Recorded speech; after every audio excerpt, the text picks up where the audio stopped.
Saya berjumpa dengan Bapak Rektor Universitas Semarang. Universitas Semarang ini terkenal sangat maju dalam perkembangannya di Jawa Tengah terutama, dan jumlah mahasiswanya sedemikian besar, fasilitasnya juga makin bertambah.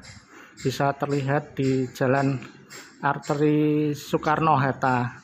Nah, hari ini saya berjumpa dengan Bapak Rektor yang akan menjelaskan kiat-kiat kemajuannya. Universitas Semarang itu kan dulu awal berdirinya tahun 1987 dengan nama Politeknik Semarang. Jadi memang waktu itu sebenarnya mau mengajukan izinnya adalah universitas, tetapi secara aturan belum membolehkan, sehingga oleh Kemendikbud waktu itu disarankan dalam bentuk politeknik, sehingga muncullah tahun 1987 politeknik swasta pertama di Indonesia. Jadi waktu itu sudah ada politeknik negeri di 10 PTN, kemudian swasta pertama adalah kami, Politeknik Semarang. Nah, dengan berjalannya waktu tahun 93 pemerintah membolehkan di Jawa Tengah itu berdiri perguruan tinggi dalam bentuk universitas, sehingga saat itu Yayasan Alumni Universitas Diponegoro selaku badan penyelenggara Politeknik Semarang waktu itu mengajukan usul perubahan nama menjadi Universitas Semarang, dan izin itu turun tahun 93, kemudian 94 kita mulai beroperasi sebagai Universitas Semarang. Nah, dalam perjalanan waktu memang sampai dengan tahun 2000 itu kita selalu mengalami peningkatan jumlah mahasiswa, dan waktu itu lebih banyak disumbang oleh program studi yang vokasi. Jadi di tiga kami itu luar biasa peminatannya, terutama yang ekonomi, D3 ekonomi. Nah, tetapi sejak tahun 2000 sampai dengan 2006 itu pelan-pelan mengalami penurunan. Tidak hanya Universitas Semarang, tetapi ini adalah tren yang umum terjadi waktu itu di perguruan tinggi swasta terutama. Kalau PTN kita tidak perlu membicarakan, karena bagaimanapun juga PTN tetap menjadi prioritas pilihan kuliah. Nah, sehingga tahun 2006 kami mulai berpikir bagaimana supaya Universitas Semarang yang saat itu periode itu mengalami penurunan harus bisa mulai naik lagi peminatan dari masyarakat. Oleh karena itu, dengan keputusan-keputusan yang dilakukan baik itu oleh eksekutif, direktorat, dan didukung oleh Yayasan Alumni Universitas Diponegoro, sehingga saat itu kami mulai membenahi pelayanan, karena bagaimanapun juga konsumen kami itu kan adalah mahasiswa, maka pelayanan yang terbaik, excellent service harus selalu kami berikan. Itu yang pertama. Jadi selalu kami dengungkan excellent service untuk mahasiswa. Yang kedua, SDM yang kami miliki, baik itu dosen maupun karyawan, ini harus mempunyai passion. Bagaimanapun juga mereka beraktivitas di Universitas Semarang, ya mereka harus selalu support aktivitas-aktivitas yang ada di Universitas Semarang agar tujuan Universitas Semarang itu bisa tercapai. Passion menjadi penting, karena kalau bekerja dengan katakanlah ikhlas, dengan penuh semangat, harapannya ya pasti hasilnya yang terbaik. Jadi yang pertama excellent service, yang kedua passion dari SDM kami. Kemudian yang ketiga, program-program terkait dengan aktivitas yang bersinggungan dengan masyarakat itu kami push, kami dorong, karena bagaimanapun juga kalau kami bisa dipercaya oleh masyarakat, ya kami harus mengembalikannya kepada masyarakat. Yang pertama kaitannya dengan mendidik anak bangsa yang kuliah di USM, yang kedua kita kembalikan kepada masyarakat dalam bentuk berbagai aktivitas yang bersinggungan dengan masyarakat, sehingga kemudian karena juga komitmen dari yayasan, maka dibuatlah fasilitas-fasilitas yang langsung bersinggungan dengan masyarakat, antara lain Gelora Prof. Sudarto. GOR USM itu dibuat tidak dengan asal, tetapi dengan pertimbangan. apa sih yang waktu itu menjadi peminatan masyarakat Indonesia. Memang berdasarkan survei, yang pertama adalah kalau olahraga, yang pertama adalah sepak bola, yang kedua bulu tangkis. Nah, itu pertimbangan kami. Kalau sepak bola jelas memerlukan lapangan yang luas, kami tidak mempunyai area yang luas, sehingga kami memilih bulu tangkis. Nah, itulah awal cikal bakal berdirinya GOR USM yang difasilitasi dengan 6 lapangan badminton standar internasional. Sehingga begitu selesai dibangun tahun 2013, tahun 2014 mulai kita lakukan aktivitas event bulu tangkis. Dan itu tidak main-main, setahun itu 11 event. Bayangkan, jadi hanya libur itu pada saat puasa, lebaran. Jadi bulan-bulan lainnya kita selalu gelar kompetisi-kompetisi bulu tangkis. Nah, itu merupakan bentuk kepedulian kami yang kami kembalikan kepada masyarakat melalui berbagai aktivitas. Antara lain bulu tangkis tadi yang pada dasarnya juga membantu pemerintah, baik pemerintah pusat. Mengapa pemerintah pusat? Karena ada event kami yang internasional, ada event kami yang nasional. Nah, ini kan membantu pemerintah pusat mendapatkan atlet-atlet yang berprestasi di level nasional maupun internasional. Event regional Jawa Tengah juga selalu kita aktivitaskan. Kemudian yang lokal karena berada di kota Semarang, ya juga event lokal kami selenggarakan. Bahkan kami juga support Pemkot Semarang mengadakan event kejuaraan bulu tangkis antar RW. Nah, ini kan memang harapan kami bisa kami memberikan kontribusi yang aktif kepada masyarakat kota Semarang. Animonya luar biasa. Nah, oleh karena itu dengan adanya aktivitas-aktivitas yang bersinggungan dengan masyarakat itu kemudian terlihat dari tahun 2010 sampai saat ini menunjukkan peningkatan. Bahkan sekarang Universitas Semarang ini adalah PTS dengan jumlah mahasiswa terbesar di kota Semarang. Jadi dalam usia 33 tahun kami terbesar di kota Semarang, dan kalau di Jawa Tengah kami terbesar kedua di Jawa Tengah untuk jumlah mahasiswa. Nah, itu yang menjadikan kami berterima kasih kepada masyarakat yang telah mempercayakan anaknya, keponakan, saudara untuk melanjutkan pendidikan tinggi di Universitas Semarang.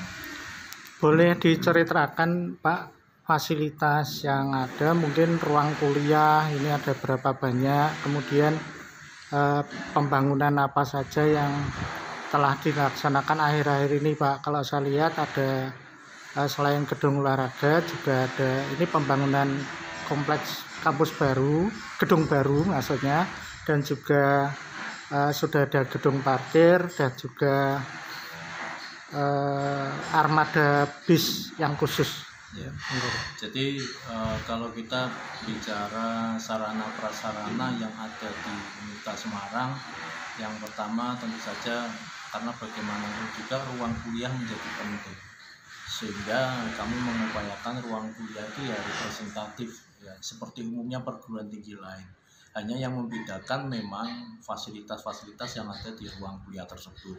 Misalnya salah satunya kalau misalnya AC, ya kami pilih AC yang terbaik. Seperti itulah contohnya. Nah, tapi pada intinya kalau terkait dengan jumlah mahasiswa kami yang luar biasa banyak, memang kami menyediakan ruang kelas yang juga banyak. Ya, jadi ada sekitar 300-an ruang kelas yang memang kami miliki untuk support 22.000 mahasiswa yang kuliah di Universitas Semarang. Kemudian lab-lab juga terutama seperti lab komputer itu kami juga selalu mengupayakan ada renewable, jadi ada pembaruan karena bagaimanapun juga kalau tertinggal IT-nya ya juga akan kesulitan di dalam mempersiapkan mahasiswa kami saat mereka lulus tidak ketinggalan terkait dengan IT. Dan IT ini tidak hanya berlaku bagi mahasiswa komputer, tapi mahasiswa fakultas lain juga kami minta standarisasi saat mereka mau lulus sudah harus bisa melalui tes komputer yang sesuai dengan kemajuan. Jadi memang kami bekali. Gedung yang baru ini berapa lantai Pak? Nah, kemudian fasilitas berikutnya kami saat ini sedang membangun Menara Universitas Semarang. Ini adalah gedung 9 lantai yang rencananya akan diperuntukkan yang paling bawah sendiri untuk ruang auditorium. Nah ini kan kembali lagi akan bersinggungan dengan aktivitas masyarakat pada umumnya, bisa digunakan oleh masyarakat. Kemudian ada ruang-ruang kantor untuk Universitas Semarang, dan tentu saja ruang-ruang kuliah akan tersedia di situ, dan ini disupport oleh fasilitas-fasilitas terkait dengan internet. Jadi smart campus, smart building. Jadi IT sudah terselenggara lengkap di situ. Dan kami perguruan tinggi swasta dengan pelanggan bandwidth terbesar di Kota Semarang. Karena jumlah kami mahasiswanya banyak, ya memang harus kami akomodasikan itu. Jumlah bis sekarang yang dimiliki ada berapa, Pak? Kalau bis fasilitas transportasi kami bis ada 5. Memang ini juga salah satu yang menjadikan mahasiswa dalam arti bangga. Mereka di dalam beraktivitas mereka menggunakan bis USM dengan tulisan USM yang besar. Ini membanggakan mereka, karena bagaimanapun juga kalau mereka melakukan aktivitas kan mewakili lembaga, mewakili institusi. Dengan difasilitasi bis yang dalam tanda petik luar biasa bagus, ini menjadikan kebanggaan untuk mereka. Dan kami selalu support aktivitas-aktivitas mahasiswa agar mereka bisa dalam tanda petik menjalankan aktivitas entah itu keluar atau di internal kampus. Ya, dan kemudian mengenai gedung parkir, Pak, saya lihat kan kalau di Semarang ini mungkin fasilitasnya sangat besar dan bisa menampung sangat banyak, Pak. Mungkin bisa dijelaskan sedikit, Pak. Ya, jadi dengan jumlah mahasiswa yang banyak memang memunculkan hambatan, yaitu tempat parkir yang kurang. Jadi pada saat kita menggunakan tempat parkir konvensional yang lahan terbuka, ini luar biasa padatnya, sehingga seringkali mahasiswa mengeluhkan itu. Oleh karena itu, kemudian kami mengusulkan kepada yayasan dibuat gedung parkir bertingkat, dan alhamdulillah Yayasan Alumni Universitas Diponegoro ini selalu support apa-apa yang kami usulkan, sehingga kemudian dibangun. Yang pertama awalnya adalah gedung parkir motor 4 lantai. Jadi yang 3 lantai digunakan untuk parkir motor, yang lantai keempat digunakan untuk lapangan basket kami. Nah, ini kan luar biasa support dari yayasan. Tetap memberikan fasilitas olahraga untuk mahasiswa, yaitu lapangan basket indoor yang layak, dan parkir motor juga tersedia di lantai 1, 2, 3. Parkir motor bisa menampung berapa banyak, Pak? Kalau total, nah kemudian kan dengan gedung parkir motor yang 4 lantai tadi tetap belum bisa memenuhi untuk kebutuhan parkir, sehingga kemudian dibangun gedung parkir motor yang tertinggi di Indonesia, 7 lantai. Nah itu menjadikan kami mulai nyaman di dalam pengelolaan parkir. Jadi rata-rata 6.000 motor bisa masuk ke gedung parkir motor, baik yang gedung parkir motor 4 lantai maupun gedung parkir motor yang 7 lantai.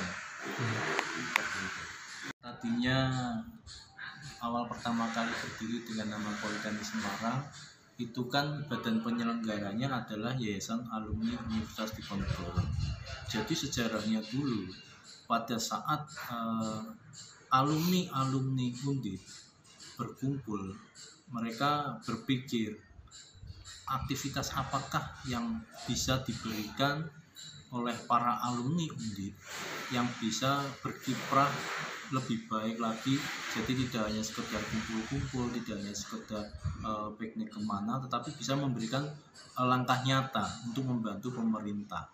Nah sehingga pada saat itu tahun 86 alumni Undip yang berkumpul tadi sepakat mencoba untuk mendirikan perguruan tinggi, karena bagaimanapun juga mereka kan kiprahnya juga di pendidikan tinggi, sehingga menganggap pendidikan tinggi salah satu penyaluran aktivitas positif yang bisa support pemerintah. Nah akhirnya rencana didirikan perguruan tinggi dengan memunculkan nama Undip waktu masih swasta. Jadi Undip itu dulu namanya adalah Universitas Semarang. Kemudian tahun 1960 dinegrikan oleh Presiden pertama Indonesia Bung Karno menjadi Universitas Diponegoro. Nah, para alumni Undip tadi sepakat akan mengusung nama Universitas Semarang. yang pada awal pengujian tahun 86 itu adalah Universitas Semarang, tetapi tadi sudah saya sampaikan belum ada izinnya sehingga muncul Politeknik Semarang.